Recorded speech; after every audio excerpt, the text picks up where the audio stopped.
A homeless cat beastkin girl, forced to trespass into the wolf beastkin's territory in search of a way to survive. She had originally only wanted to find some odd jobs and barely scraped by, but unexpectedly became the most beloved little darling among the wolf beastkin. The girl's name was Katia. Not long ago, she and her mother were discovered by other cat beastkin while stealing food. No matter how bitterly the girl begged, the others still insisted on driving the mother and daughter out. Her mother was even beaten by the others until she had only a breath left. Looking at her weak mother in her arms, Tia burst into tears, completely at a loss. And her mother also understood that she did not have much time left. Using the last of her strength, she told Tia that she actually possessed a special ability. After saying this, the cat mother completely lost her breath. Holding her mother's body, Tia was overwhelmed with grief. Clearly, she and her mother had only wanted to stay alive. So why did their family have to suffer such a disaster? Tia dug a pit, buried her mother, and sat alone before her grave, sobbing softly. Now, not only her brother and father, but even her mother had failed to escape tragedy. Carrying the determination to avenge her family, Tia left the cat's territory, but she also did not know where she should go. Just then, a group suddenly appeared before her. It turned out to be wolf beastkin from nearby who had mistakenly entered the cat beastkin's territory. Tia immediately got an idea. In her current state, she probably looked no different from a wolf pup, because her mother had once said that most small animals looked pretty much the same when they were young. Before their obvious features appeared, they could only be distinguished by fur color. Besides, the Gray wolf family, who ruled over the wolves' lands, was extremely wealthy and also quite tolerant toward other wolves. At this moment, inside the Gray wolf household, the two wolf boys who had just returned home were feeling terribly bored. They had only played outside for a little while before being dragged back home. There was nothing else fun in the house either. Just then, a knock sounded at the door. The two boys poked their heads out the door but did not see a single person. Only when they looked down did they realize that a tiny girl was standing at the door. "Excuse me, is this the Gray wolf house? I heard the Gray wolves give work to pitiful homeless wolves." After getting confirmation from the two boys, Tia happily perked up her ears. Little did she know that the cat smell on her body had long since exposed her identity. But the two boys still invited Tia inside. After entering, the girl inexplicably stretched out both hands toward them. It turned out this meant "please take care of me." Although shaking hands with both hands was a little strange, the two still did it. The instant they touched Tia's little hands, a soft, fluffy sensation instantly rushed into their brains. Because it felt so comfortable, the two held Tia's little hands and touched them for quite a while. The brothers could not help sighing that cat beastkin really did have soft bodies. Meanwhile, Tia thought her disguise was flawless. After entering the house, the two led Tia by the hand and introduced the interior to her. The various luxurious decorations and lamps, as well as the graceful maids and attendants, made Tia feel inferior, as though she did not belong in this magnificent mansion at all. But the girl still tried hard to encourage herself, because her mother had once said that she was a cat as strong as a wolf. Noticing that something seemed off with Tia, the wolf boys asked whether she was feeling unwell somewhere. Just then, Tia's stomach let out a rumble. Afraid of being driven away, the girl desperately explained that she had not eaten for several days, but normally one meal a day was already enough for her. Hearing this, the two brothers could not help feeling puzzled. Why only one meal a day? And why exactly had Tia come here? After learning that Tia was the only one left in her family, the brothers found a blanket and wrapped her up in it. Then they brought her to the dining room. Before eating, the boys first asked for Tia's full name. Seeing the troubled look on the girl's face, the brothers changed the way they asked.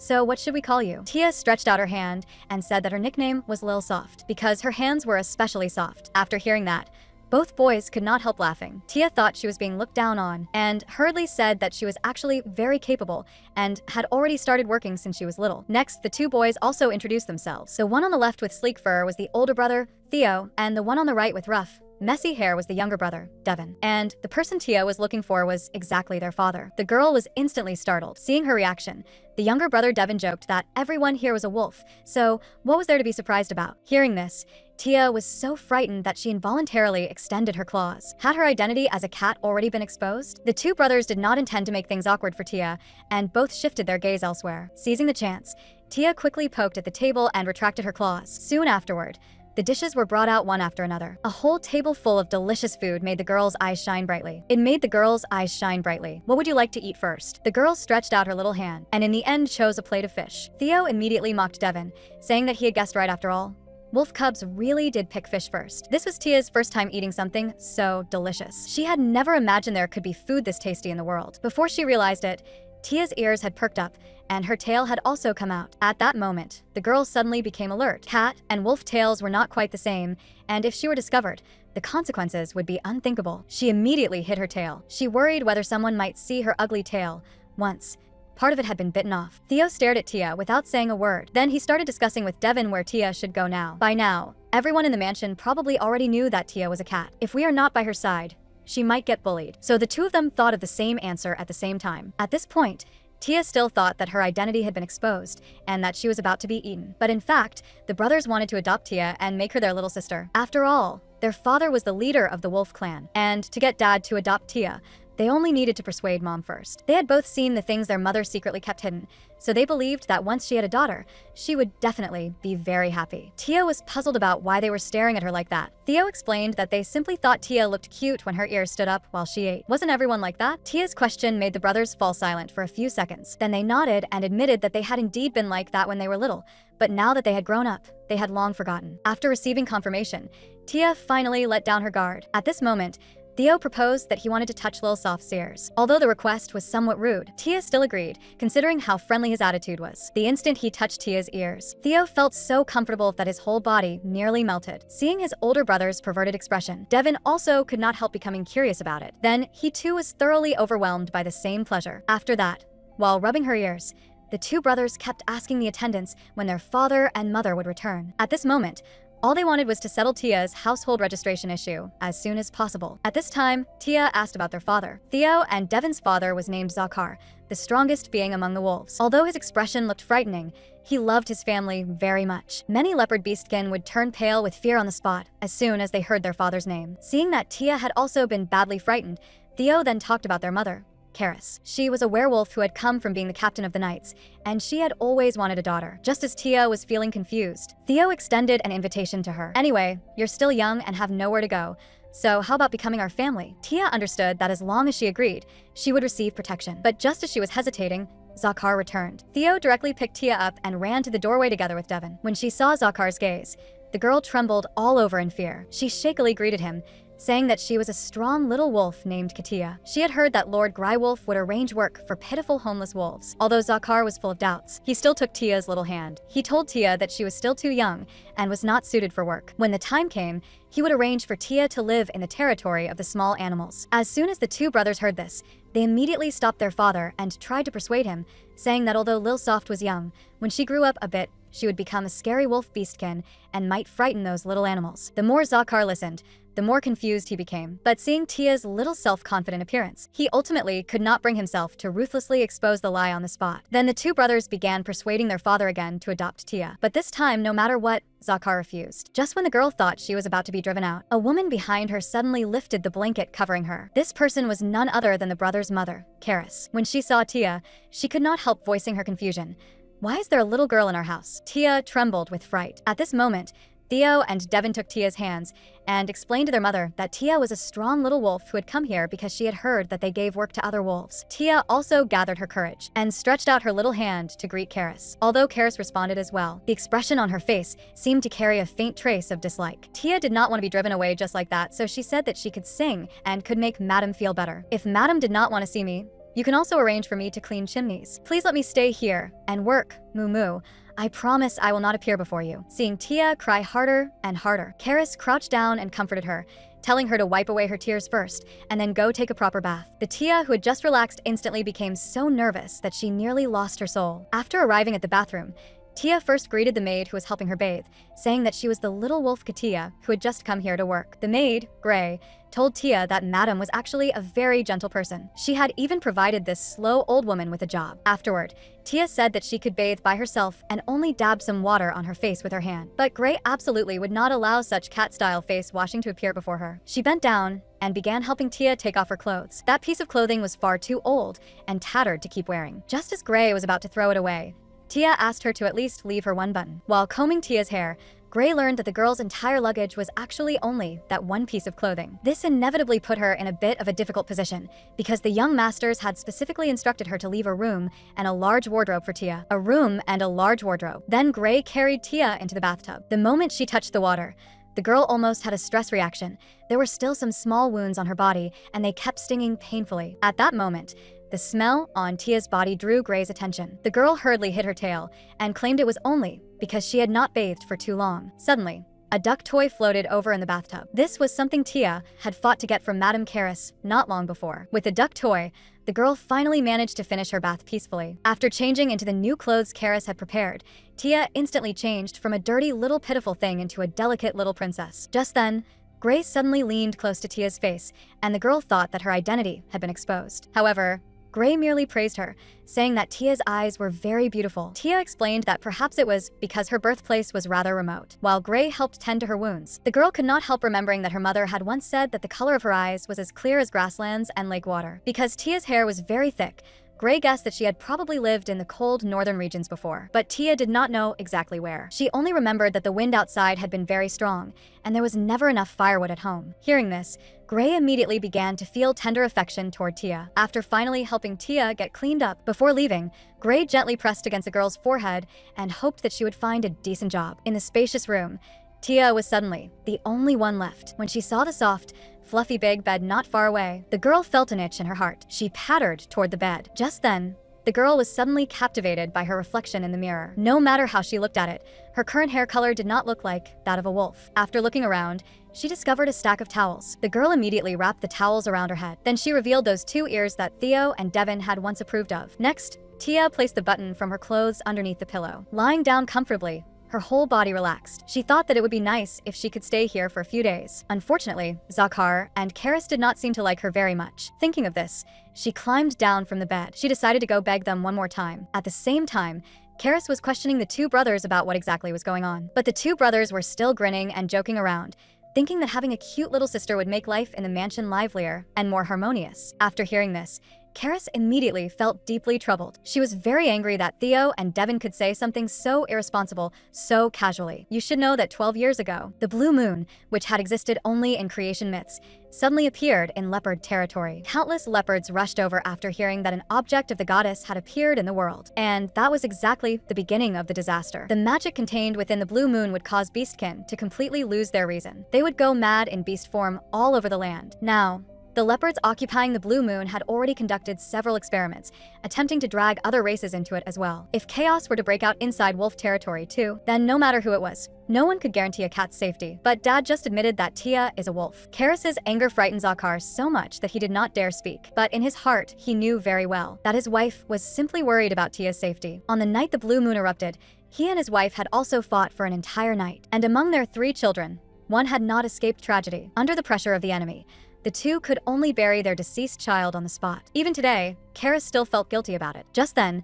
Zakar discovered Tia asleep at the doorway. Whenever Karis saw a little girl, she could not help thinking of her dead child. But that did not mean she would stand by and do nothing for Tia. She decided to become Tia's temporary family first. She would protect her all the time until she could live independently. The next day, Tia woke up happily from the mat. As soon as she opened her eyes, she saw Madame Karis greeting her with a smile. Recalling the scene of herself accidentally falling asleep at the doorway last night, the girl then realized that she was currently in her cat form and hurriedly explained in panic to Karis. But the other party acted as if she knew nothing and said with a smile that she had not seen wolf pups in a very long time. Only then did Tia finally let out a sigh of relief. Thinking back to the way Karis had frowned yesterday, it was probably just because she disliked how young she was. After sitting up from the blanket, she decided to act like an adult, become self-reliant, and avenge her mother. But in the very next second, the girl was enjoying being pulled into Karis's arms and kneaded all over. Touching Tia's soft little hands, Karis finally understood why Devin had called her Lil Soft. As for yesterday, it was only because seeing how thin and weak the girl was had made her feel bad. From now on,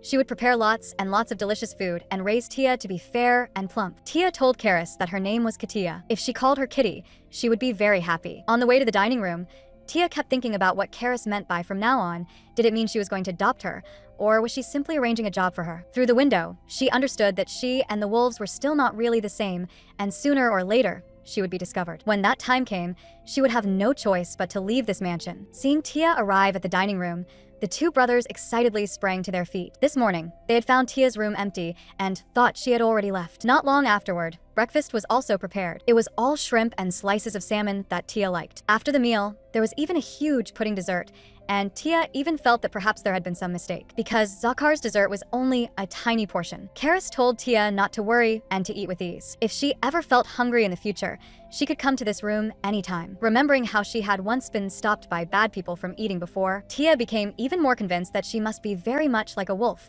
otherwise she would not have been allowed into the kitchen. At this moment, Karis said that everyone in the family hoped to form a temporary family with Tia, so they also wanted to hear her own thoughts. Tia subconsciously looked towards Zakar. Unexpectedly, even he, who usually seemed indifferent, had agreed. After thinking it over again and again, Tia still declined everyone's kindness because she could not forget her family. She was worried that this would disappoint the Grywolf family, so Karis stepped forward and comforted Tia, saying that she did not need to force herself to forget and that she must not forget either. They would always stay in your heart, and they would certainly also hope that Tia could be well protected and live happily. Seeing Tia nod in agreement, Theo happily picked her up and spun around, but Tia still felt somewhat guilty in her heart. Her mother was still buried in the cold earth, while she herself was about to begin such a good life. So Karis decided to hold a funeral for Tia, and she told her that after the funeral was over, animals would go to a happy place. There, Tia's family would also live very happily, so she did not need to feel guilty. This was Tia's first time hearing such a thing. She asked Zakar, could it be that in that place, the streams were filled with sliced salmon? After receiving Zakar's approval, the girl finally smiled. Everyone in this family treated her very well,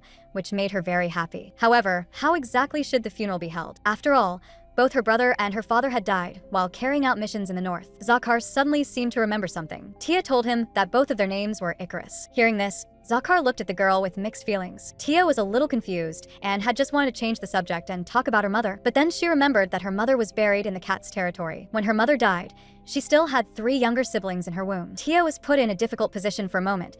Did they have to dig her mother up again just to hold a funeral? Seeing Tia's distress, Karis told her that the most important things in a funeral were sincerity and blessings. If they could place portraits of the family together, it would instead be even more meaningful. After that, Theo and Devin took Tia by the hand and went to their room to get paintbrushes, while Karis went to prepare candles and flowers. When they reached the doorway, the wolf-shaped carving on the doorknob startled Tia. Since I was holding your hands, I couldn't open the door. Seeing that Tia was scared, the 2 brothers couldn't help but find it a little funny. After opening the door, Theo told the maid to step back first. He also told Tia that once her registration was completed, a servant would be arranged for her as well. Devin directly picked Tia up and placed her on the cushion, feeling that she was far too light. So he told her that she absolutely had to come to their room often in the future to eat snacks. Tia nodded. However, since he didn't hear Tia call him Big Brother, Devin felt somewhat disappointed. Afterward, Tia picked up a paintbrush and began drawing seriously. As she drew, her little tail quietly slipped out again. It even swayed back and forth along with her drawing movements. The 2 brothers behind her were watching and almost couldn't hold back their laughter. Tia puffed up and explained that this was a common movement for young wolves. At this moment, Karis had the maid bring over desserts. Although Tia was still sulking, she still reluctantly ate some. Theo, who was beside her, saw Tia's painting and couldn't help asking what kind of people Tia's family were. Mother was a very gentle person who would always hold her tightly and had even given her the nickname Lil Soft. Her father and brother were heroes. Although they had missions all year round and could only come home occasionally, they brought her gifts every time. It was just a pity that there were still 3 babies in her mother's belly, and since they hadn't been born yet, she couldn't draw them. Tia suggested that she wanted to add some more things to the back of the painting. After getting permission, she ran to the other side of the room. It turned out that what she wanted to draw was what her family looked like after turning into cats. As she drew, the girl kept them firmly in her heart. She hoped that they could also be happy in heaven. Before they knew it, evening had arrived, and Tia's painting had been put into a frame. After looking at it, Karis praised Tia for having a talent for painting. Then she took Tia by the hand and left, while the 2 brothers said they still had to go to another place. On the way, Karis told Tia that they were going to her room. Unlike the room from yesterday, the doorknob here also had a wolf carving on it. After entering the room,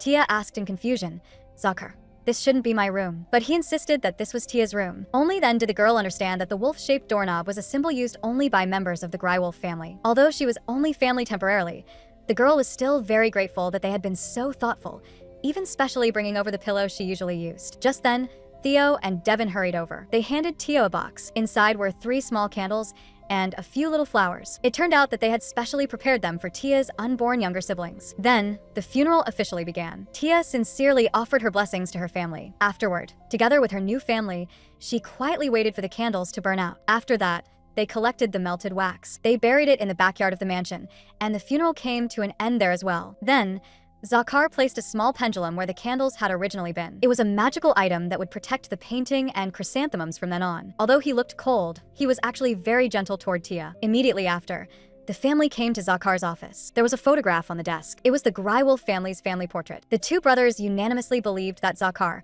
who cherished his family, was the most handsome wolf. But you 2 are also very handsome big brothers. Tia's praise instantly made the 2 brothers shy. At this moment, Karis brought over the household registration papers. The girl carefully wrote down her own name. Karis praised Tia for writing very clearly And next they still had to fill out the adoption documents. All the documents had to be read first before being signed. The paper was densely covered with text. Tia stared at it for quite a while. Only then did she finally find her own name in it. Other than that, she couldn't understand a single word. Karis quickly took the documents away and comforted Tia, saying that it was perfectly normal for a young wolf her age not to understand these things. After all, even Theo and Devin couldn't understand them either. So Karis read it to Tia word by word, saying that if she had any thoughts, they could bring them up and revise it together. Tia complained that the wolf-shaped doorknob on the room was too scary. Hearing that Zakar would deal with it later, the girl happily said that there was nothing else wrong. Then it was time for the fingerprinting step, and Tia immediately turned into a little cat on the spot. This adorable appearance left the two brothers completely stunned. Karis picked Tia up. She dabbed her in the red clay. Katia pressed her paw print onto the document. From that moment on,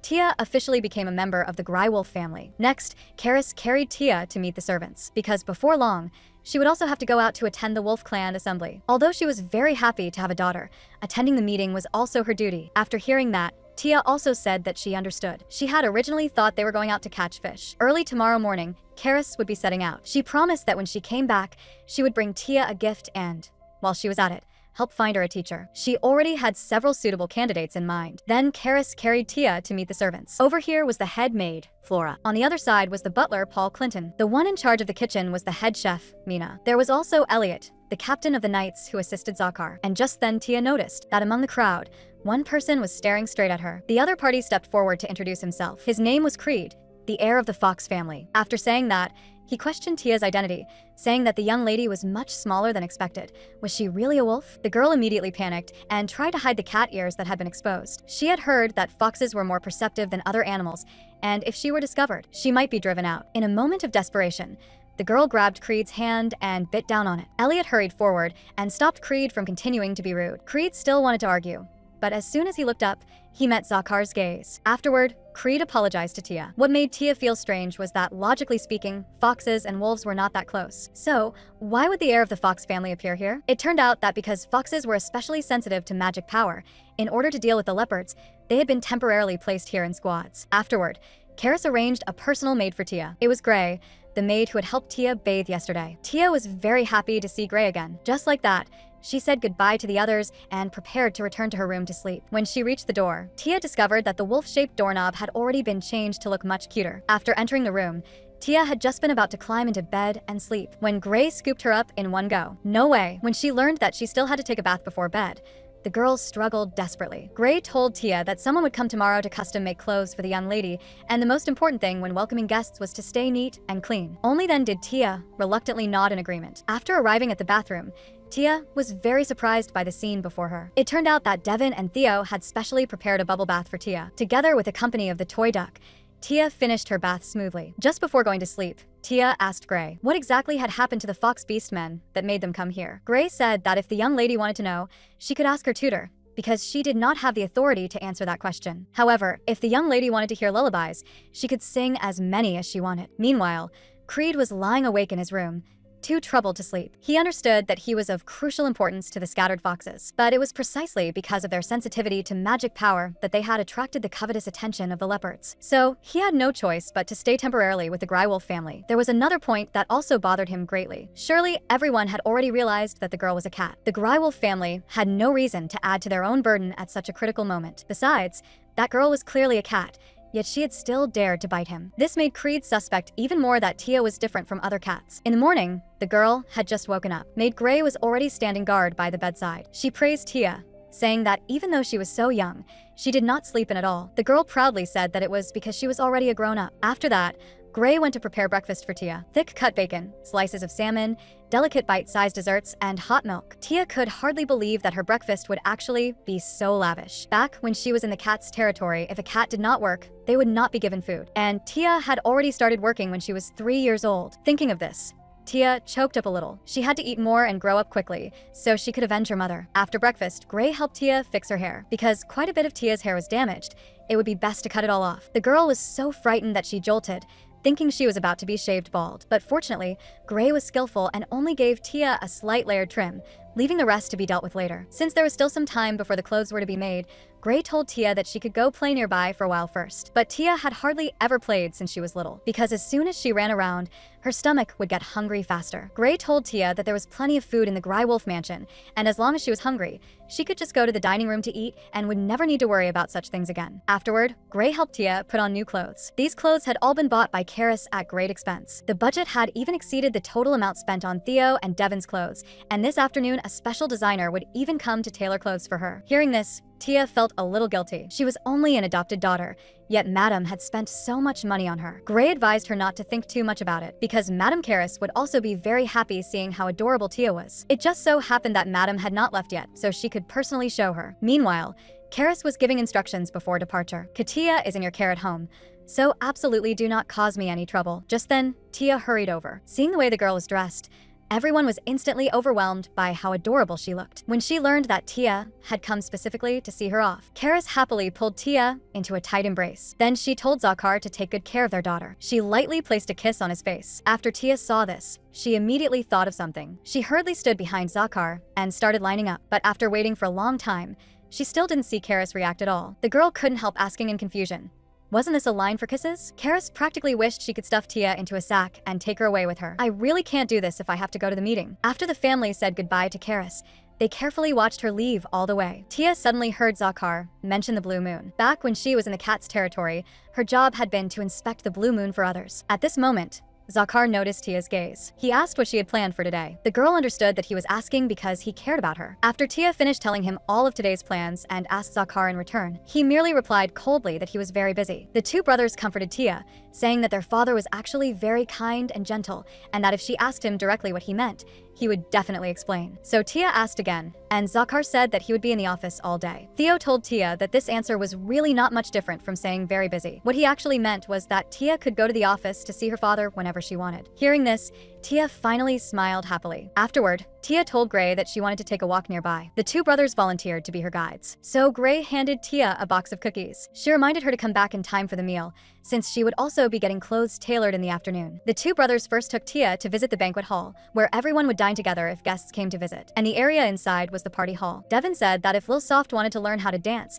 she could come to him, and Theo immediately became unhappy when he heard that. He was the older brother, so no matter what, he should be first. Next, the three of them went to tour the courtyard, and because the place was simply too large, Theo decided to take Tia to the eastern side first. There were vast orchards and seas of flowers there. It was also the favorite place of the Grywolf family chefs and pastry chefs. Tia's attention was quickly drawn to the plump strawberries. They tasted sweet and slightly tart, and were especially delicious. Seeing this, Devon picked a big handful and handed them to Tia. He had just said that it would be fine as long as no one found out. Unexpectedly, the very next second, they were caught red-handed by the gardener Philip. He first politely greeted the three of them. Then he asked Tia whether she had secretly eaten any strawberries. Just as Tia shook her head, Philip instead looked full of guilt and apologized, saying that the strawberries grown this time were not ideal and had failed to satisfy the young lady. Tia quickly comforted him, saying they were actually very sweet and delicious. Only then did she realize that she had accidentally let it slip. But Philip had no intention of blaming her and even gave her a full basket of strawberries,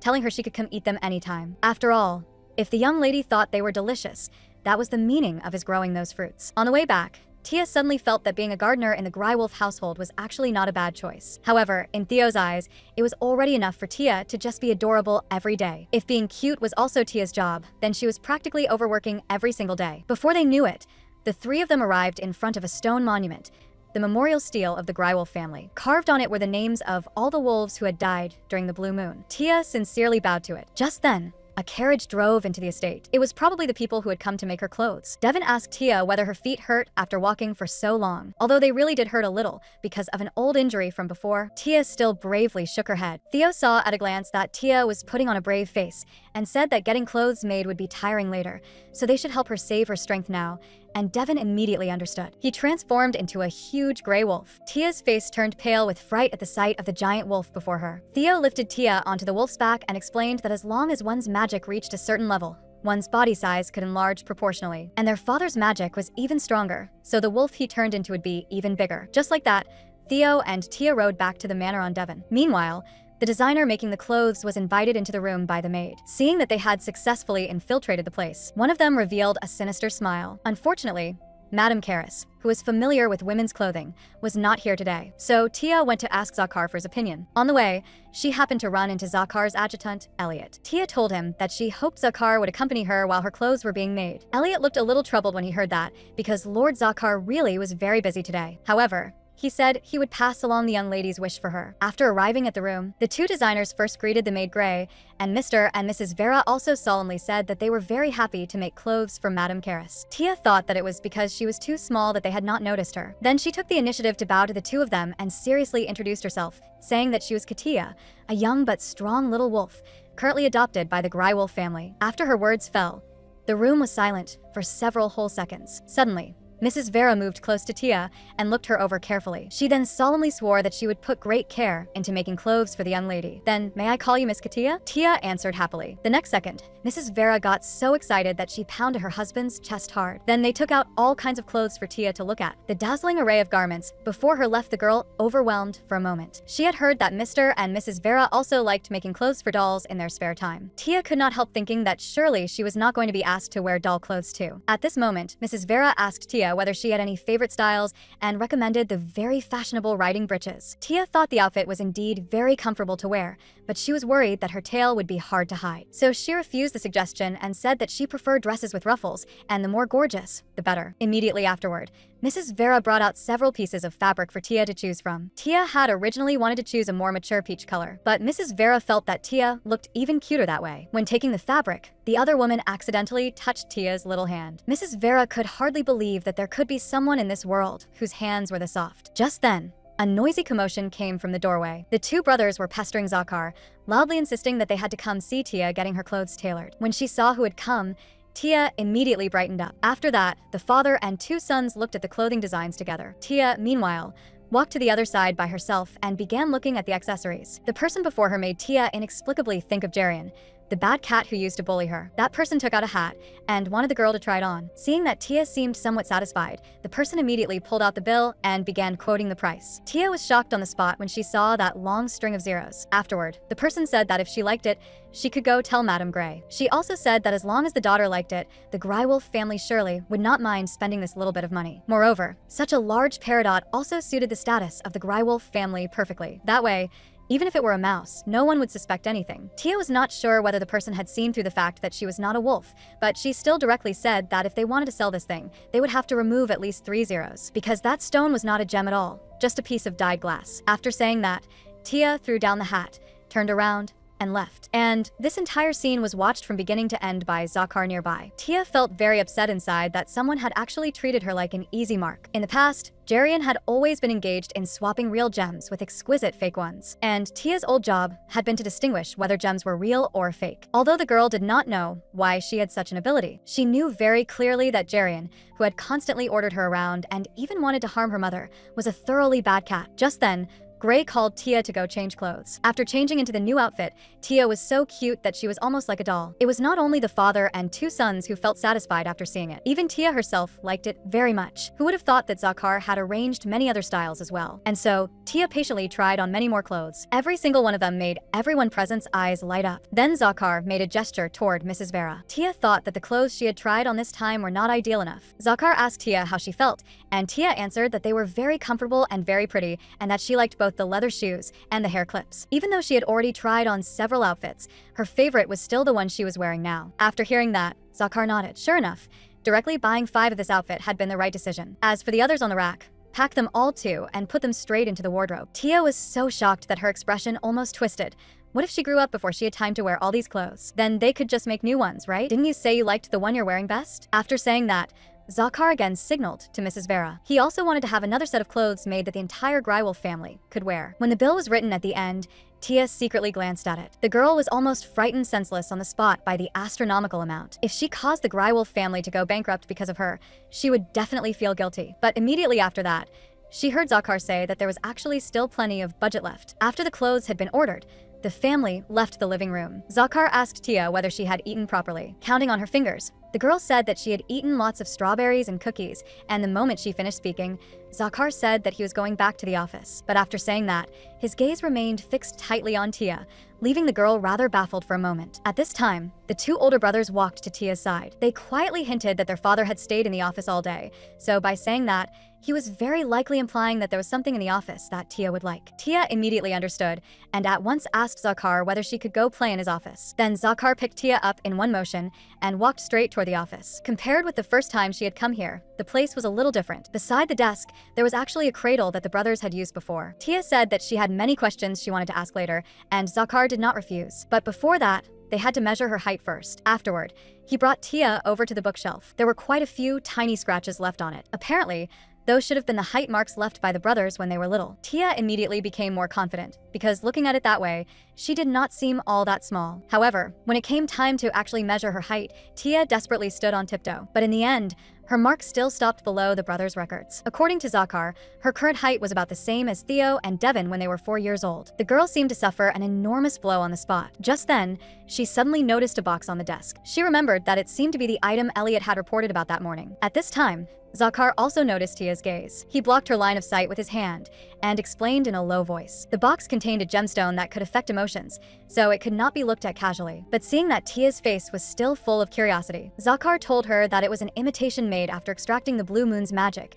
and that for a special child like her, it might not have much effect. The girl suddenly remembered that before her mother died, she had once said that Tia possessed a special kind of power. Hearing this, Zakar sank into thought. Afterward, he seriously instructed Tia that she must never tell anyone else about this in the future, because people always become greedy for special things, and many people behind the scenes were coveting that power. If they could not obtain it, they would choose to destroy it. Tia obediently agreed. Then she asked Zakar whether he knew her father. Not exactly knew him, only heard of him. The moment those words fell, Tia choked up and begged Zakar to tell her even just a little about her father. Zakar took out a handkerchief and wiped away Tia's tears, comforting her by saying he would tell her after she grew up. But seeing how miserable and heartbroken Tia looked, he ultimately could not quite bear it. In this world, there is a song about the divine maiden that is sung far and wide, and the sapphire necklace mentioned in that song is the blue moon. It possesses the power to make beast folk lose their reason. Tia could hardly believe that the thing inside that box was actually something so terrifying. Zakar told Tia not to be afraid, because he had already placed it into a treasure box that could block magic. And as far as he knew,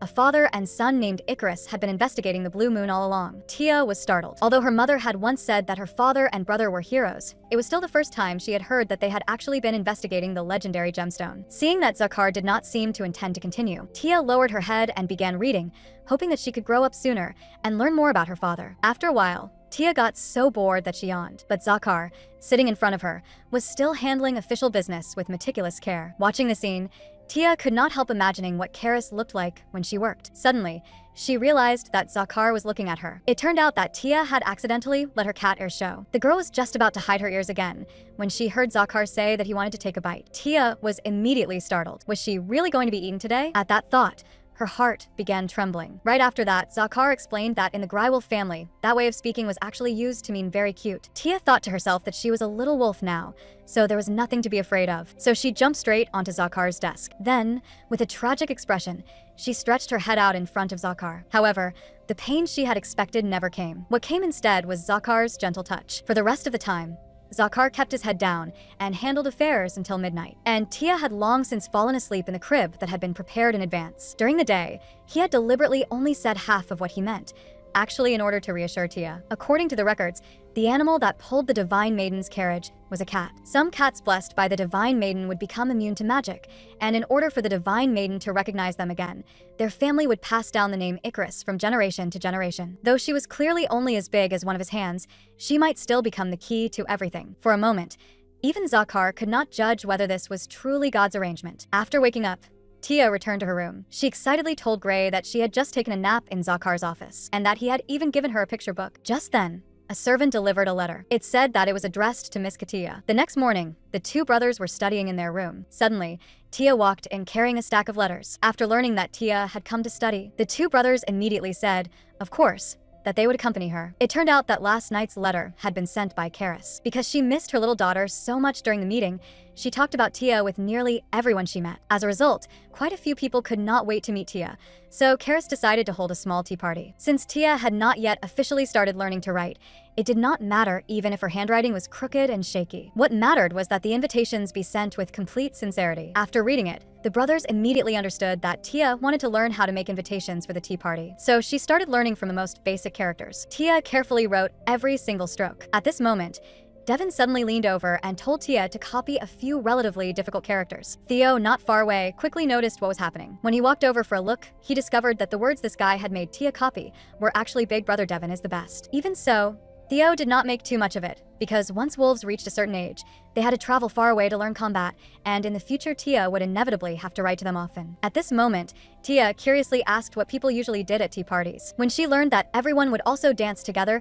Tia immediately became very excited. Considering that there was not much else to do today anyway, the two brothers decided to take Tia and do a tea party practice run first. They had only just sat down by the table. When Tia's gaze was immediately drawn to the desserts in front of her, Theo told her that she could not eat them right away at a time like this, because the desserts were for the tea, and the tea was for the conversation. Tia listened with only half understanding, but in any case, she understood that they had to talk first. So she immediately asked the two brothers whether, since it was nearly shedding season, they had the habit of brushing their fur every day. As a result, Devin failed to hold it in and sprayed all his tea onto Tia's head. Then Theo quickly changed the subject and praised the invitation they had received for being very beautiful. The moment Tia heard that, she became so happy that she got a little carried away and rattled off a whole bunch of random things. Theo immediately corrected her, saying that at a tea party, one could not be too emotional and one could not speak too quickly either. At this moment, Tia had another worry. She was very concerned that her ears might pop out from time to time. Devin suggested that Tia could wear a hat to cover them a little, but generally speaking, only outstanding wolves whose hearts were in extreme turmoil would unconsciously let their ears show. Wolves only ever have one mate in their lifetime, and when they meet the person they want to spend the rest of their lives with, their ears will pop out involuntarily. After hearing that, Tia actually felt a bit of longing, wondering whether there would be someone in the future who would make her ears come out too. And at that very moment, the two brothers silently reached the same understanding.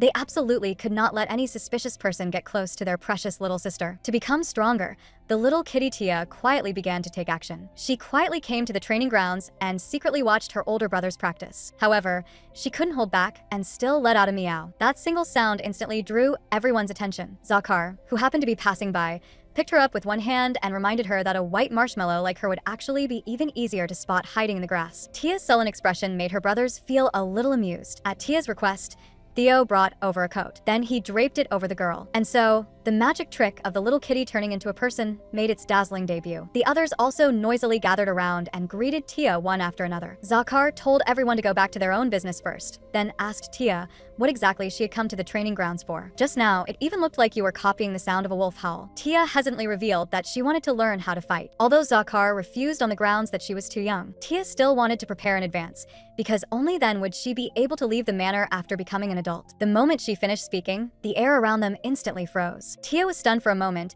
and wondered if she had said something wrong. Her two brothers immediately said that adulthood was clearly still a long way off, so why was she already thinking about leaving now? After thinking for a moment, Zakar asked again if Tia really wanted to learn. Tia immediately opened her mouth and said that although she was still young, she had everything she was supposed to have, and her teeth were also very sharp. Looking at Tia's small little teeth, for a moment, Zakar didn't even know where to begin criticizing. Besides, Brother Theo and Brother Devin train every morning. For a moment, the image of Tia acting spoiled appeared in all three of their minds at the same time. After that, the three of them went together to discuss it with Elliot, and Tia was so excited that her heart was practically racing. Sure enough, the other party told Tia to remember to get up early tomorrow. Starting tomorrow, Tia would learn the basics from Elliot. Tia was so excited that she even started thinking that in a few days, she might be able to go teach Jerian a lesson. Early the next morning, Karis began complaining that Zakar was making Tia learn martial arts too early, because she herself still wasn't mentally prepared. Although she said that, the floor was already piled full of equipment she had bought for Tia. And she also knew very well that as long as Tia wanted to learn, she simply couldn't stop her. But that woman who had come to the manor that day kept making her uneasy, and someone with close ties to the leopards had actually been able to enter the manor so openly. What's more, there was the hat she had given Tia. After Creed examined it, they discovered that inside the hat, there were actually tracking and eavesdropping spells hidden. If Tia had put it on without any guard, then her every move and daily whereabouts would have been exposed. Perhaps because Tia had only just become their daughter, the leopards believed that this was now the wolf clan's weakness. No matter what, Zakar said he would personally investigate it, but Karis still couldn't stop worrying. After all, compared with them, kitties were still far too weak. Even though she had already given orders in advance for all the wolves in the territory to treat Tia as a wolf, that still could not change the difference between species. If we directly say that we already know Tia's true identity, then she would definitely develop a strong sense of guilt over having lied to us before. Just then, there was suddenly a knock at the door. Tia poked her little head in through the crack in the door. Because it was her first day of class, she had gotten up especially early today. Karis said that she had prepared some simple little gifts. Inside were a small wooden sword suitable for Tia,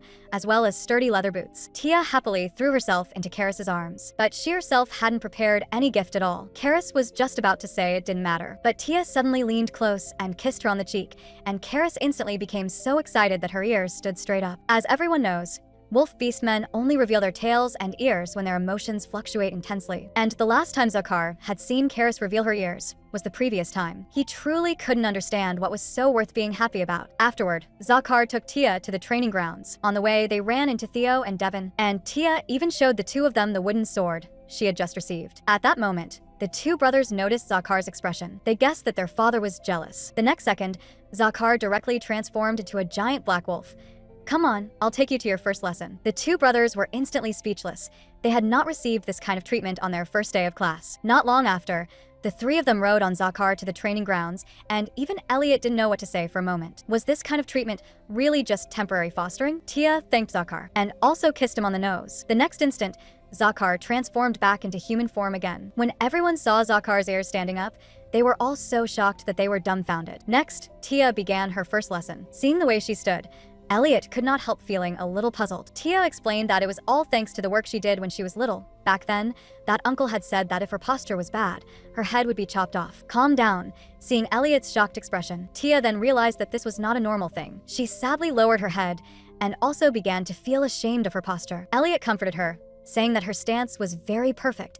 He just felt that it would have been better if Milady could have learned in a warmer environment. In order to decide the direction of her future training, Elliot first arranged several tests. He rolled little balls downward and had Tia try to catch them. Unexpectedly, Tia's movements were exceptionally agile, and she didn't miss a single one of the 6 little balls. The second test was to measure Tia's jumping ability, and Elliot had only just finished saying not to force herself. Tia didn't even need a running start, and directly rushed to the highest point. Although he clearly knew that wolves were not as good at jumping as cats, Elliot still insincerely praised her, saying that it was perfectly normal for a little wolf to be more agile. In the end, aside from strength, Tia got high marks in every other category. Elliot told Tia to eat more meat from now on, and if she wanted to use a weapon, she could also try a bow and arrow. Tia felt a little disappointed for a moment. She had originally wanted to learn swordsmanship and fight Jerry into the death, since that bad guy was always threatening kitties with a sword. Seeing Tia's ears droop like fallen leaves, Elliot comforted her and told her not to be disappointed, because the symbol of Grywolf had always been the bow and arrow. The place where Lady Karis previously held meetings was called the Central Training Ground,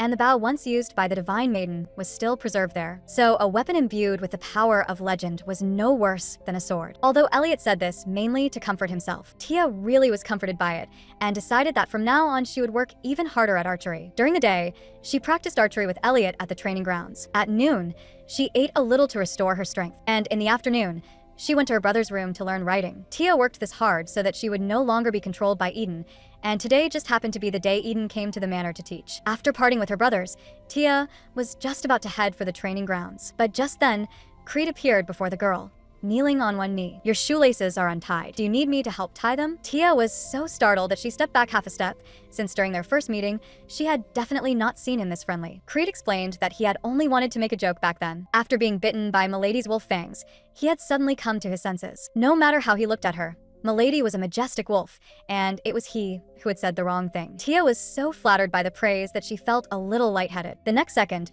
Elliot interrupted him. He warned him not to wag his tail at Milady anymore. "You fox should stop pretending to be some ignorant 10-year-old child. I can hear your scheming all the way from over here." Tia was a little confused for a moment. Could it be that the wolf clan didn't like wagging tails? Tia's innocence almost made Elliot cough up blood, but he had no way to explain matters of affection to Milady. By the afternoon, Eden's carriage arrived at the manor, and Tia went with her brothers to greet him at the entrance. Unlike the two brothers' impatience, Eden had only just stepped down from the carriage, when Tia immediately went up to him and asked after his well-being. After sitting in a carriage for so long, You must be tired. But Eden was only busy talking with the attendant and turned a blind eye to Tia's friendly overtures beside him, which immediately made Tia feel very annoyed. If she weren't afraid of being reported, she would never do this kind of thing. At this moment, Eden finally turned his gaze to Tia. Are you trying to flatter me like this because you don't want to attend class? Tia shook her head in denial. Then she leaned close to Eden's ear and whispered that she actually really liked attending classes with Eden and that she had liked him from the very first time she met him. After saying that, Eden turned his head to the other side. Tia instantly became furious, never expecting that he would dislike her so much. Afterward, Tia came to the classroom to prepare before class and began thinking about how she could make Eden happy. After all, once she became an adult, she would leave Grywolf and live on her own. Before that, only by learning more from Eden could she take revenge on Jarian. At this moment, Eden happened to walk over and wondered whether Tia's expression meant she was dissatisfied with class. Tia hurriedly shook her head in denial. What Eden had prepared was teaching materials specifically for children. After hearing that, Tia opened the book and took a look. It was densely packed, all text. Honestly, I don't think you can understand this book, but since I am the one teaching you, then the most basic knowledge in every field must be learned once. Tia felt like dying. If this kept going, when exactly would she ever be able to take revenge? Eden also knew this was hard for Tia, so he used Tia's favorite salmon as an analogy. If you have one piece of salmon, and then I give you one more, what happens? The moment Tia heard this, she immediately smiled happily. If that were the case, I would definitely feel very happy. Eden looked weakly out the window. Then if you have 2 pieces of salmon and I snatch one away, what happens? Eden, are you hungry? But that's okay. I have 2 pieces of salmon. Because when I first came to the manor, I was always hungry too, so I'm very willing to share with you. Eden raised a hand and pointed to the side. First count how many patterns there are on the wallpaper. While Tia was counting, Eden turned his flushed face toward the window, and for the first time, the boy experienced the feeling of being moved in love. After that, Eden arranged a whole pile of lessons for Tia. In addition, because Tia always looked like a kitty. Besides that, Eden also had to teach her how to grow up like a wolf. But Tia felt that there was nothing wrong with the way she behaved at all. Her ears and tail were obviously exactly the same as a wolf's. Hearing this, Eden was so speechless that for a moment, he didn't know what to say. You said just now that you like me, right? But wolves do not casually express affection. Tia had just wanted to explain when Eden interrupted her. Did you already forget what I just said so quickly? As for saying things like wanting to bite you, that actually is indeed used often if the other person is really cute. After hearing this, Tia said with a smile, if you want to bite me, you can do it anytime. Suddenly, Eden slammed the table. Then he turned around and walked out of the room. Tia felt a little downcast. She had only wanted to act a little closer, but it seemed she had instead made him dislike her. Meanwhile, the 2 brothers just happened to run into Eden as he walked out of the classroom. Seeing his whole body limp and his face bright red, the 2 brothers immediately realized the situation was bad. They hurriedly rushed into the room and demanded to know what exactly had happened to Tia. Did that brat pull some trick? He didn't do anything like kissy-kissy, did he? Hearing Tia say no, the 2 brothers finally let out a sigh of relief. The 2 of them surrounded their younger sister and warned her, absolutely do not let Eden think he has a chance to get close to you, because wolves are very persistent animals, so you absolutely must be careful. But even after repeatedly warning her, the 2 of them still weren't at ease. They planned to come watch over Tia whenever she had lessons from then on, but their plan was directly rejected by Eden on the grounds that he would not be able to concentrate on teaching. And the amount of training the 2 of them had also increased, so they truly could not spare the time. Within a month, as Tia studied under Eden, a month passed by without her realizing it. On this day, she finished her homework in complete exhaustion. While checking it, Eden told Tia, the reason you feel tired is entirely because you keep wagging your tail while writing. This time, her homework was praised, and Tia was very happy. She had now already corrected her habit of speaking like a child, but because of her teeth, she still missed some pronunciations. Once she grew up, she should be able to speak clearly. Speaking of growing up, Eden asked Tia what she planned to do then. By that time, Tia should already have left Grywolf Manor. She was going to find the enemy who had killed her mother and take revenge. Then let me ask you, Eden, what do you want to do in the future? After thinking for a moment, Eden said with a serious expression that he wanted to become stronger. Hearing that Lady Vibus had died protecting Eden, Tia felt that the 2 of them actually had very similar goals. She comforted Eden, saying that someone as smart as him would definitely become very strong. Just then, the brothers, who should have been in class, suddenly rushed into the room. Without another word, the 2 of them insisted on taking Tia out for some fresh air. And so, Theo carried Tia to the countryside on his back. And at this time, Eden had still not forgotten to continue teaching Tia. From a recent letter sent by his father, he learned that a young and cunning leopard had seized the position of head of the Leopit family. Once he finished sorting out the internal affairs of his family, he might begin to take action. Tia did not understand why the leopards could not live peacefully with everyone, because leopard beast men have a very strong desire to conquer, and combined with their power of the blue moon, they naturally want to rule over all beast men. Tia's mood grew heavy. It was said that after that incident 12 years ago, the bear beast folk completely cut off all contact with the outside world. The fox beast folk were almost completely wiped out, and only a very small number received the protection of the wolf beast folk. And when the time comes, Lord Zakar and Lady Karis will surely fight a life and death battle with the leopards again. Tia's tail was accidentally bitten off by a leopard 4 years ago, but that time, the madness the leopards displayed was different from 12 years ago. The purpose of their invasion seemed to be only to satisfy some kind of need. According to her father, they also had collaborators within the other races. Before they knew it, the group had walked to the monument. If they could not stop the leopards' attack, they would probably have to erect another monument in the future. At the thought that everyone in Grywolf might get hurt, Tia could not help showing a worried expression, and Devon hurried over to cheer her up. Their father and mother had already prepared special countermeasures in advance. There was absolutely no way the leopard beast folk could break into the interior of the mansion. It turned out that, in order to prevent the leopards from charging in, they had planted catnip all over the hills around the mansion. At this point, Devon suddenly realized something. Tia, who had originally been sitting on Theo's back, had somehow disappeared. In the end, the three of them had to go through a great deal of trouble before they finally found Tia. They saw that she had already turned into a little cat and was rolling around on the grass in a spoiled manner. Devon hurriedly picked Tia up, but by this time she was already so affected from inhaling it that she was half out of her mind. Eden let out a wolf howl and called the doctor over. As for the two brothers, they only wanted to wake Tia up as quickly as possible. If anyone discovered her like this, they would definitely get scolded again. Just as Eden was about to slip away, Devon grabbed him. There's still so long before class ends. Is the teacher really going to leave the students behind and do nothing? Helpless, Eden had no choice but to try the method his father once mentioned for sobering up a drunkard. He carried Tia to the lakeside, and as if sensing danger, Tia suddenly opened her mouth and bit Eden. After biting him, she wriggled and burrowed into his arms. She even murmured in her sleep, "Please, be just a little kinder to me." Just then, Devon hurriedly carried Tia away. The two red-faced boys immediately reached an agreement on the spot that they must never let Tia touch alcohol in the future. The next second, Karis's voice instantly made them all freeze where they stood. "Who can explain to me what exactly is going on here?" Seeing Tia drooping her head, Karis hurriedly took her from her son's hands. Because she heard Karis's voice, Tia suddenly jolted awake, and in a daze she said that she was fine. If they did not believe her, she could even do a cat dance. After saying that, Tia started swaying as if she were drunk. Everyone present stared in complete astonishment. But before she could finish dancing, Tia collapsed to the ground with a thud. After examining her, the doctor said there was nothing serious wrong. She had simply fallen asleep. But immediately after that, the few words the doctor whispered in a low voice made Karis's heart leap into her throat again. Karis glared at the trio beside her. She ordered them to write self-reflection letters and hand them to her by tomorrow night. By evening, Zakar naturally also learned about the incident, and Tia's condition likewise made him frown deeply. After all, in order to stop the leopards from invading the residence, this catnip had been specially modified. Even inhaling a small amount would leave someone drunk for 4 full days, yet Tia was almost recovered after only half a day. Afterward, he called the drowsy Creed into the office. "I heard you've recently taken quite an interest in my daughter." Creed was very displeased. Being called over in the middle of the night was actually for this kind of matter. But aloud he still praised her, saying it was all because the young lady was too adorable. Naturally, Zakar did not believe him. He believed the other party must have noticed something, and had only then begun to act. So Zakar got straight to the point, and asked Creed to see whether the ancestors had left behind any clues. This was an ability passed down through the Fox clan from generation to generation. Foxes who completed the inheritance ceremony could see the records the previous generations had engraved into the spiritual world with magic. From those records,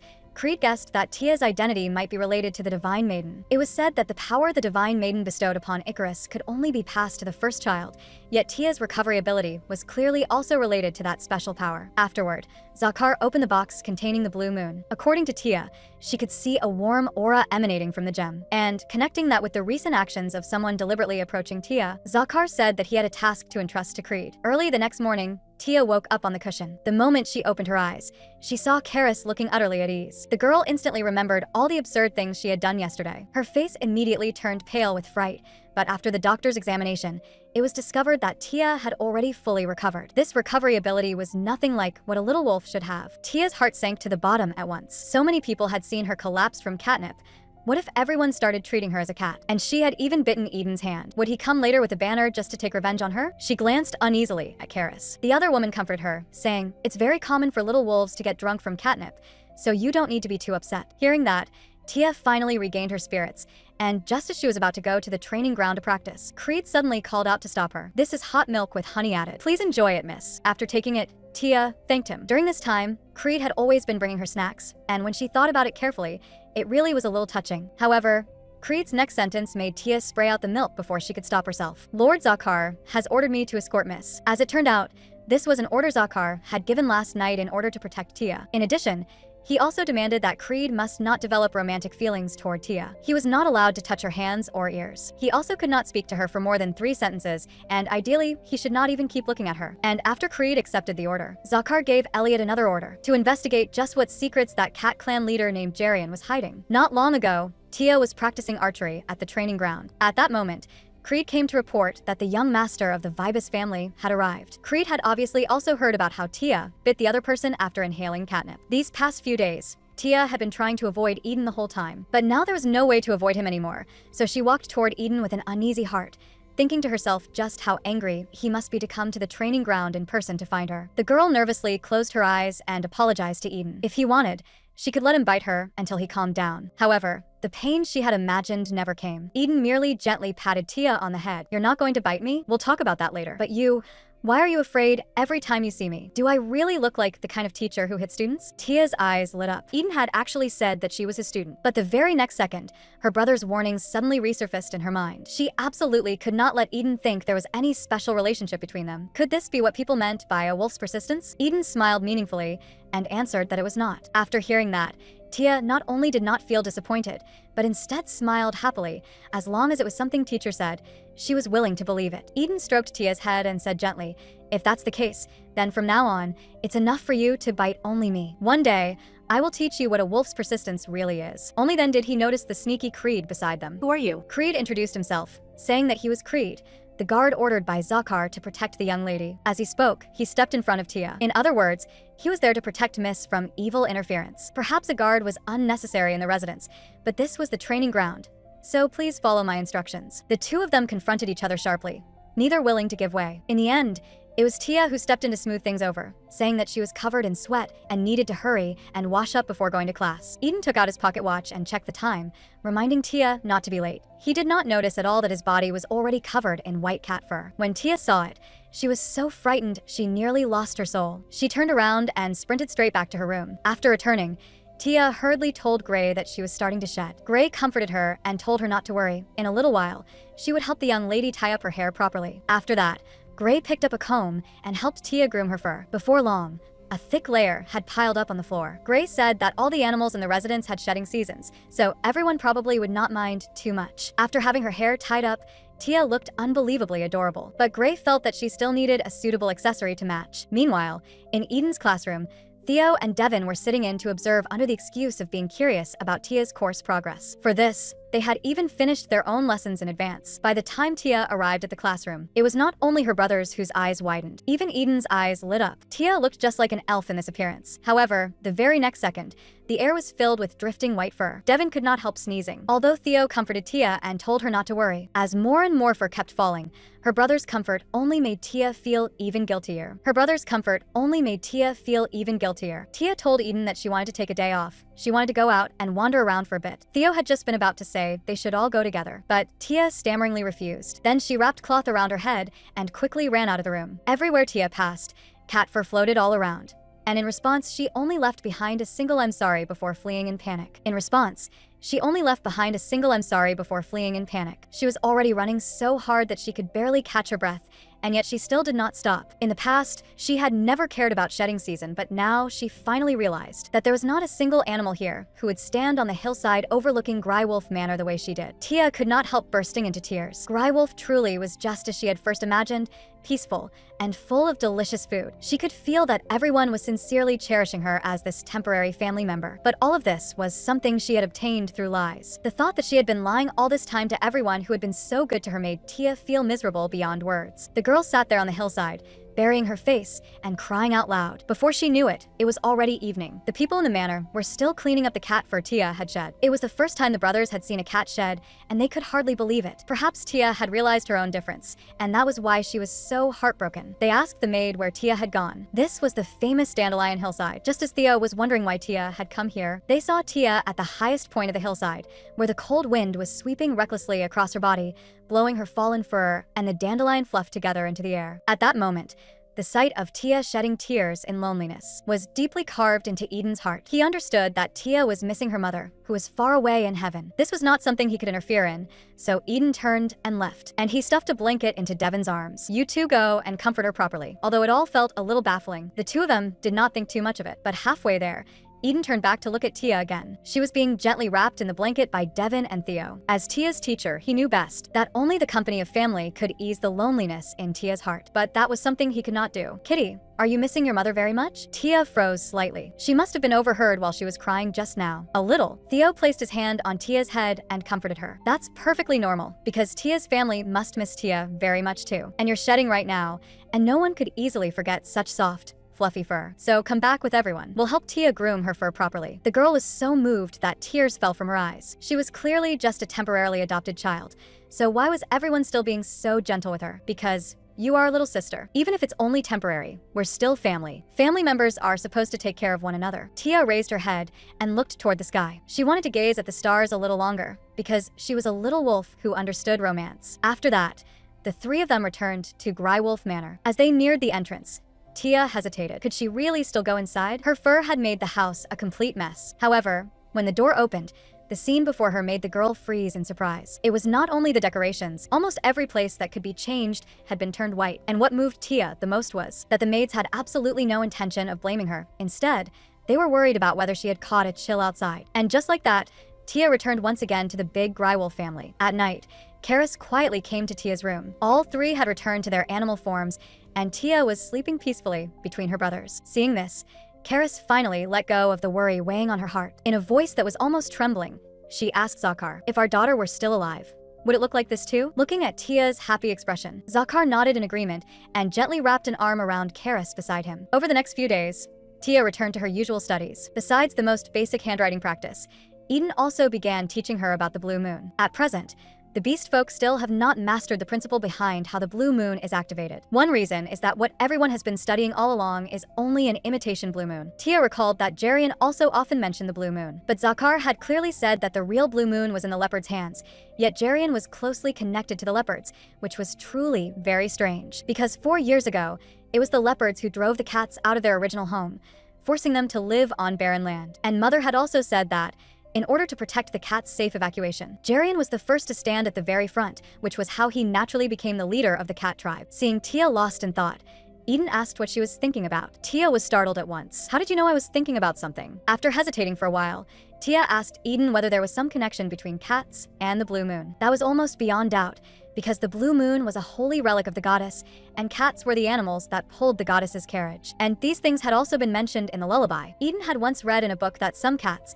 while waiting for the goddess to appear, would use the same name for generation after generation. And the cats that pulled the goddess's carriage possessed immunity to the blue moon. For some reason, Tia felt that Eden was testing her. "Are you very interested in cats?" Eden explained that he had only discovered these things by chance while searching for a way to subdue the leopards. No wonder Eden had been full of hostility toward Tia as a cat when they first met. The leopards had found some way to use the blue moon, and the only animals immune to it were cats.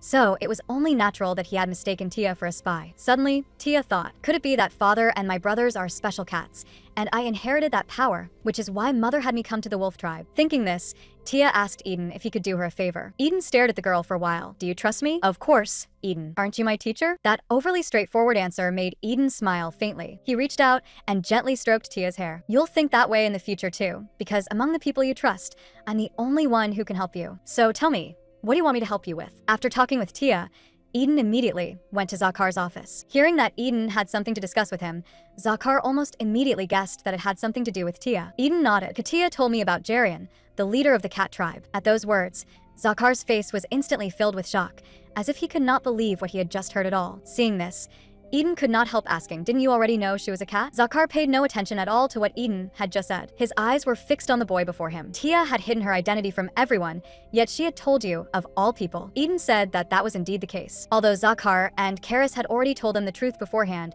and had even threatened them not to treat Tia like a kitten, Eden felt that since everyone already knew anyway, it made little difference. And if he had really backed off because of that little threat, he might never have seen Tia flattering him and calling him teacher. At that thought, a smile unconsciously appeared at the corner of Eden's mouth. Zakar sharply caught the change in his expression. What were you just thinking about? After that, the two finally got to the main point. So, what exactly did Tia tell you? When he learned that Jarian had also spoken about the blue moon, Zakar's expression immediately turned grave. Logically speaking, the ones who should be immune to the blue moon were the cats who inherited the name Icarus. But Tia's situation was completely different. In her words, the blue moon was a gemstone that made people feel happy. Although there were still many things he could not understand, the most urgent task was to confirm first whether Jarian was also immune to the blue moon. Eden stood up, preparing to leave. His task was only to pass on Tia's words, and as for what should be done next, he believed that with Zakar's judgment, he would certainly be able to handle it properly. Suddenly, Zakar stopped him. If Tia says anything else after this, remember to tell me. At that moment, the happy scene of Tia together with Theo and Devin appeared in Eden's mind. So, he revealed another piece of information to Zakar. Meanwhile,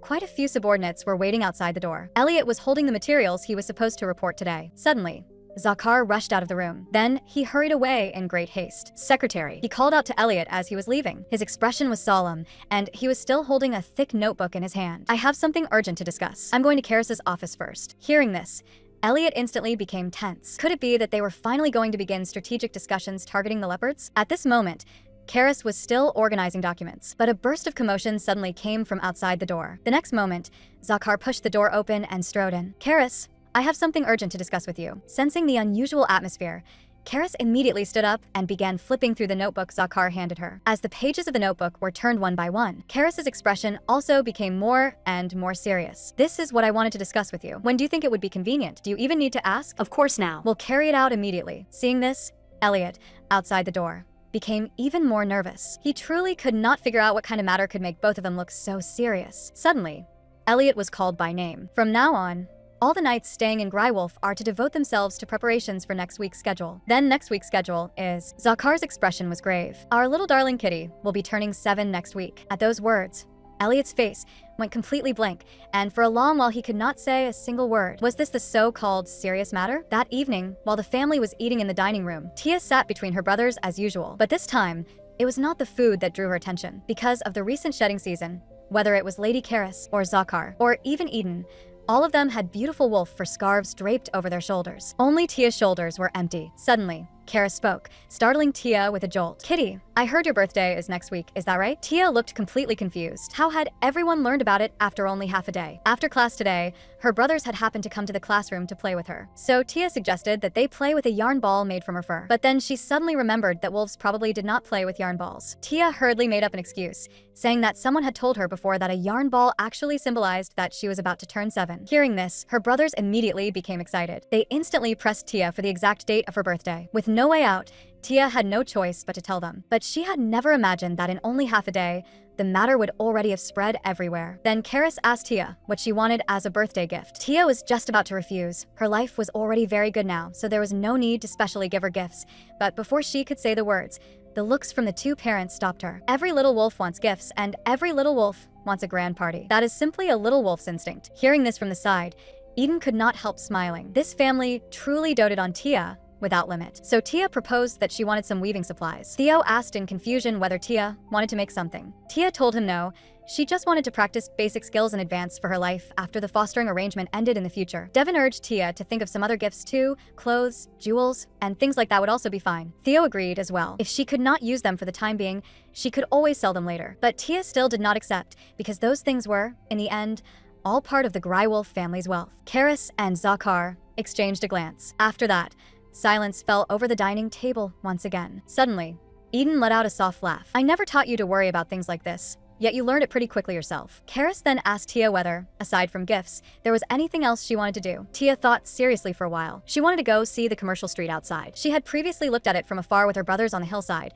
and it had seemed like a pretty nice place. But the two brothers gave each other sly smiles. They began coaxing Tia, saying that the outside was countless times more fun than the manor. Sure enough, Tia happily agreed. Karis immediately understood. If that's the case, then buy everything visible in the commercial street. And remember to bring the first night order along as guards. Since they would also have to carry the gifts, it would be best to bring the second night order as well. At last, the day of Tia's birthday arrived. As soon as Tia woke up, she went to the place where portraits of her parents were enshrined. Today was her birthday, and she wanted to tell her family that she had safely grown to 7 years old and had missed them all this time. She placed a gentle kiss on the button, and in her mind appeared warm scenes of living together with her family. When she came outside, Elliot and Creed had already been waiting for a long time. Both of them were sincerely happy for Tia's birthday. Tia responded to them and, holding Elliot's hand, boarded the carriage. The moment she entered, Tia was startled by the party poppers her brother set off. "Congratulations, Tia. Happy birthday." The two of them kissed and hugged Tia. Who would have thought that our Lil Soft would be 7 in the blink of an eye? Suddenly, Tia noticed that her teacher Eden was actually in the carriage too. Eden explained that he only wanted to make sure Tia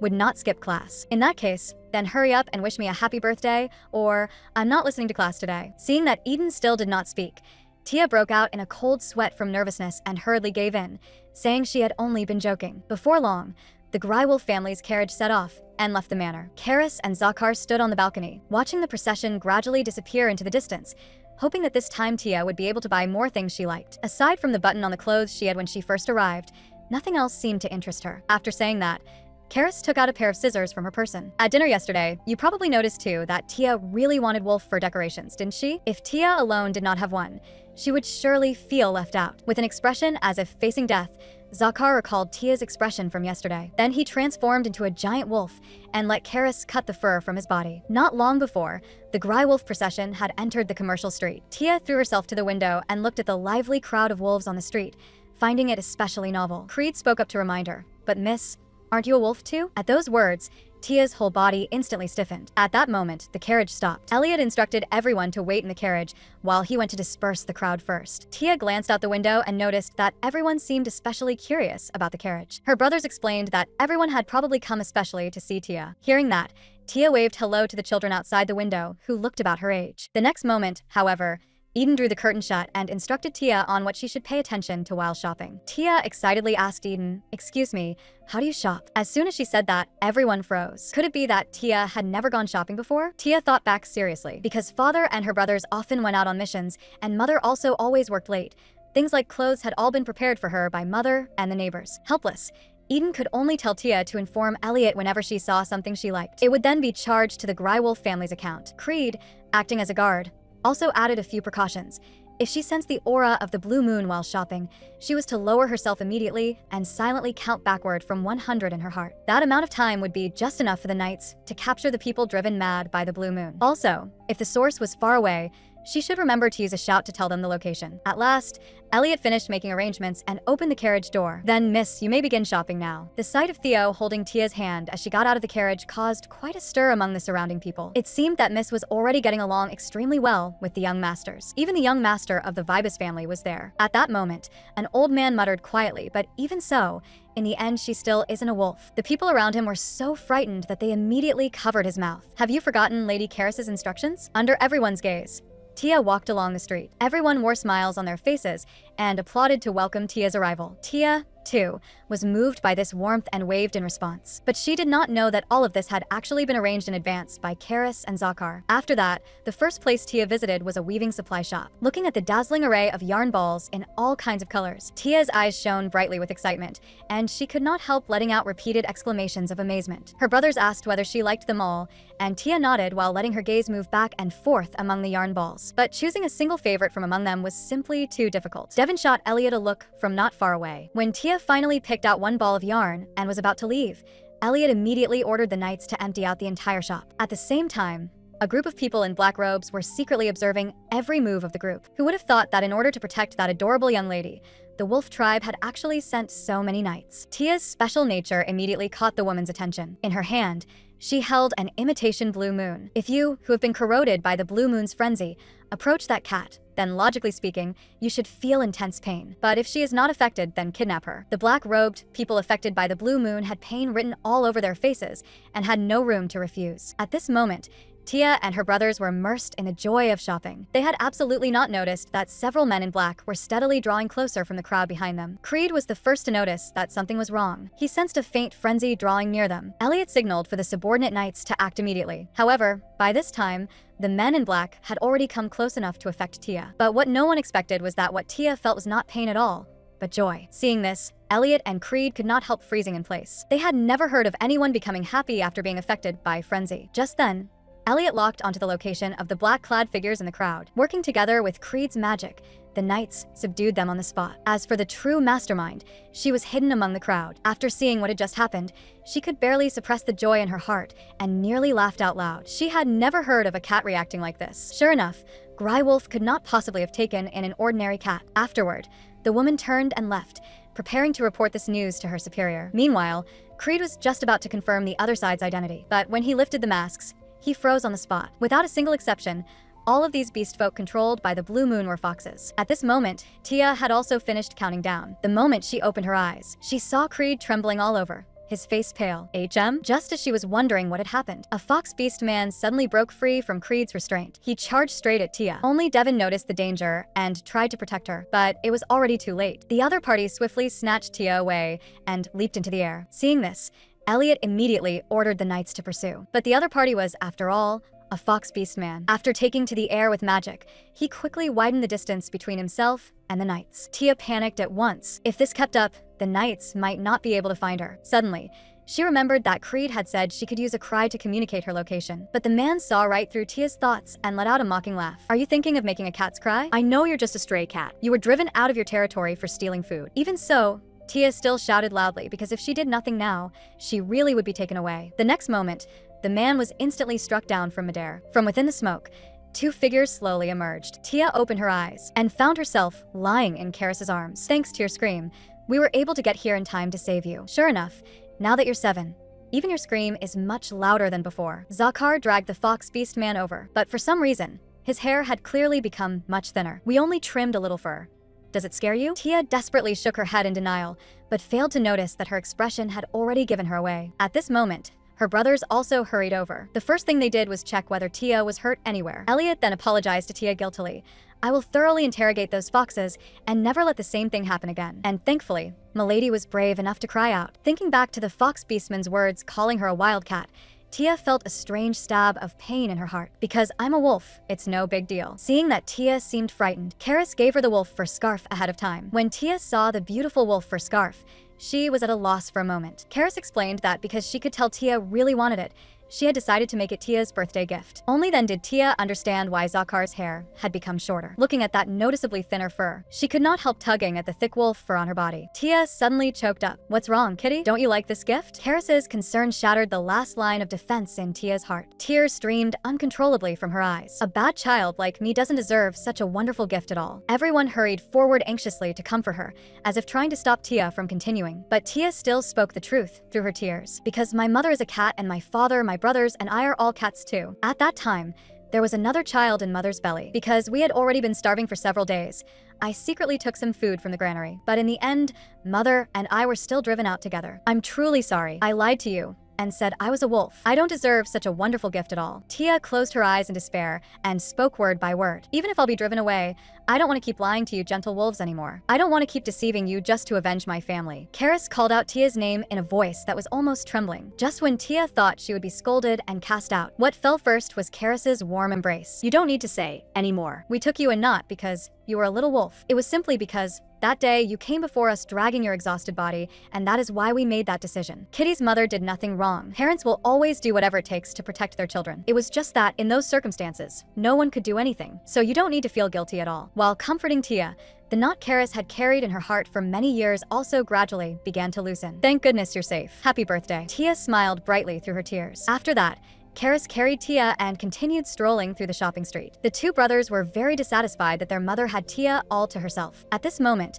Tia was suddenly drawn by the commotion behind her. Following the sound, she saw that Zakar was scolding Creed over Tia's attack. Even if the leopards turned the fox beastmen into pawns, you still should have done what you were supposed to do. If you hesitate every time something like this happens, then we wolves won't be able to help the foxes either. Every word from Zakar weighed heavily on Creed. These fox beast men who had been manipulated and driven mad were all, just a few months ago, members of his own kind who had been captured while covering his escape. Creed desperately suppressed the guilt in his heart. To save his tribesmen, he had to obtain the wolves' help. I'm sorry. I was the one who put Milady in danger. I will definitely work harder from now on. Elliot stepped forward carefully to plead for him. If it hadn't been for Creed, we would never have discovered that faint trace of frenzy. Of course, those words did not change Zakar's decision. Tia saw all of Creed's appearance clearly. Though he seemed slick-tongued, he actually cherished his own people more than anyone. Tia asked Karis whether Creed would be punished. Karis's attitude was firm. You almost got hurt because of this. This matter can't simply be let go. The next moment, a soft voice came from her arms as Tia opened her eyes and pleaded. But today is my birthday. I don't want to see anyone punished. Karis stared at Tia for quite a while. Then she carried her toward Zakar. After Elliot's reminder, Zakar turned to look at Tia in confusion. That fierce face frightened the girl badly. But Tia still gathered her courage and pleaded for Creed. You don't want him to be punished? Because Creed already did very well. If someone important to me became my enemy, I would hesitate too. Hearing this, Zakar cast an unreadable glance at Creed behind him. Pretend I never said any of that just now. After saying that, the group left Creed where he stood and walked away. Just as Creed was still stunned, Tia poked her head out and softly said thank you to him. Creed nodded blankly. Could it be that Miss Cat was actually thinking of me? Ever since Creed came to Grywolf, he had believed that all kindness and concern were merely transactions between races. But now,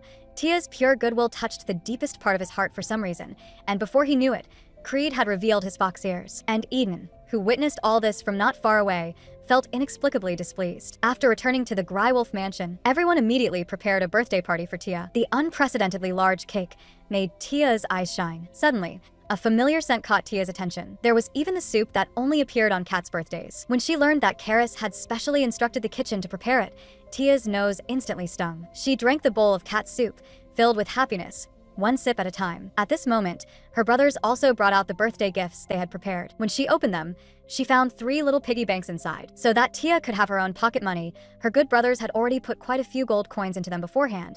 But Tia did not know that. Can piggy banks really make money by themselves? Devin immediately began talking nonsense. Because pigs always eat little but grow quickly, as long as you put a little money inside, it can turn into even more money. Tia was still half doubtful, so she asked Eden whether it was true. Although Eden was annoyed with the twins, he still played along with the act. After all, this is a wolf den. If the little pig knows that, it will work hard to make money on its own. Feeling the piggy bank's fear, Tia hurriedly comforted it. These are all good wolves here. They won't force you to hand over your money. At this moment, Eden also brought out the gift he had prepared. The hat inside was the same kind as the one Tia had lost when she was abducted not long ago. Didn't you just lose one earlier? Happy birthday. Tia happily put the hat on right then and there. At the same time, everyone in the Grywolf family cast unfriendly looks at Eden, and they all decided they would definitely be on guard against him in the future. After dinner, Karis changed Tia into the new clothes tailored for her a few days earlier, and she invited a painter to paint a portrait for them. That portrait was later hung in the center of the mansion. Although the picture showed 2 adult wolves, 2 wolf cubs, and 1 cat, no matter how one looked at it, it was a warm and harmonious family. After Tia celebrated her 7th birthday, the Grywolf household became busy once again. In order to understand the power contained within Tia, Karis and Zakar decided to use Unlucky Elliot for an experiment. They tied Elliot to a chair, then forcibly drove him into madness using an imitation blue moon. Judging by Elliot's strength and the effect of the blue moon imitation, he should have remained under the influence of frenzy for at least a week, but what the couple cared about most was still Tia's safety. Kitty, if you feel any discomfort at all,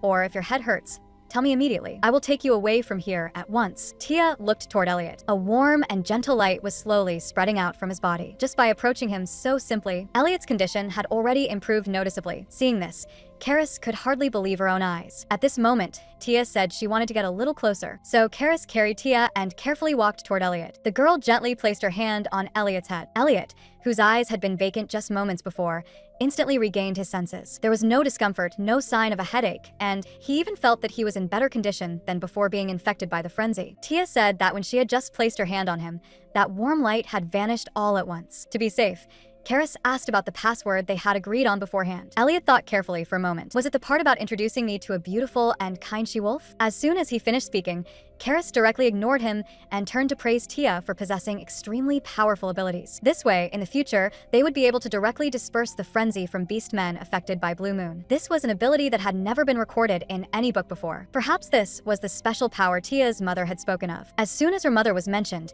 Tia's mood sank again. Did she really have the ability to stop the leopard's plan? Karis did her best to give Tia confidence, but this matter absolutely could not be revealed publicly with ease, because the stronger the power, the easier it was to become a target. The reason Elliot had been asked to help with the experiment today was also because he was trustworthy. At this moment, Tia remembered that fox beast man from before. Karis told her not to worry. Thanks to Kitty's power, the other party had regained consciousness, and now his body was slowly recovering. He had also started providing us with information one after another. It's just that no one knows whether it's because of Creed that he's willing to cooperate like this. After hearing this, Tia excitedly said that she wanted to go save the remaining fox beast men so that she could win the fox's affection. Maybe when she grew up, she would even go settle in fox territory. The moment those words fell, Karis and Zakar both went silent. The two of them moved in front of Tia in perfect unison and earnestly urged her to think carefully. There was no place in the world more suitable for living than Grywolf, and even if she became independent in the future, she absolutely had to settle down here. Under the overwhelming pressure from the two of them,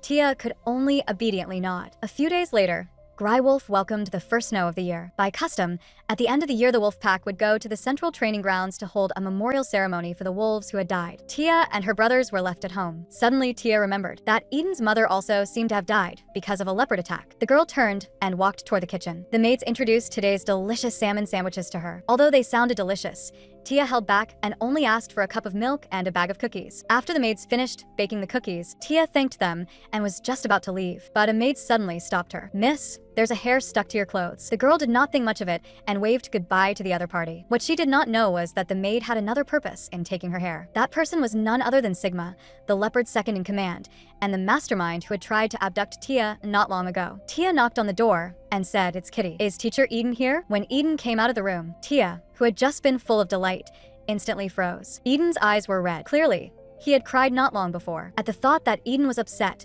Tia felt distressed as well. Left with no choice, Eden had to carry Tia into the room. If Theo and Devin saw them, they would come looking for trouble with him again. Eden handed Tia a handkerchief. "I wasn't crying, so you don't need to cry either." Then Tia handed over the cookies. Eden stared at the bag of cookies for quite a while before asking, "Did you give this to that guy Creed too?" Though Tia was a little puzzled, she still explained, "Creed went with the adults to the Central Marshal Grounds early this morning, so this portion was specially prepared for Eden." Apparently very satisfied with that answer, Eden gradually relaxed. "I'll eat it later. You can go now." But what if you cry again after I leave?" "I told you I wasn't crying. Ever since your identity was exposed, you've gotten bolder and bolder, but the corners of your eyes are still wet." Tia's words completely shattered Eden's final psychological defense. He wiped the corners of his eyes with the back of his hand, then sat there without saying a word. Seeing how upset Eden was, Tia decided to comfort him seriously. She gently leaned her head against Eden's shoulder and carefully asked about Eden's mother. Eden only remembered that his mother had been a genius among the wolves, so he also wanted to inherit his mother's title of genius.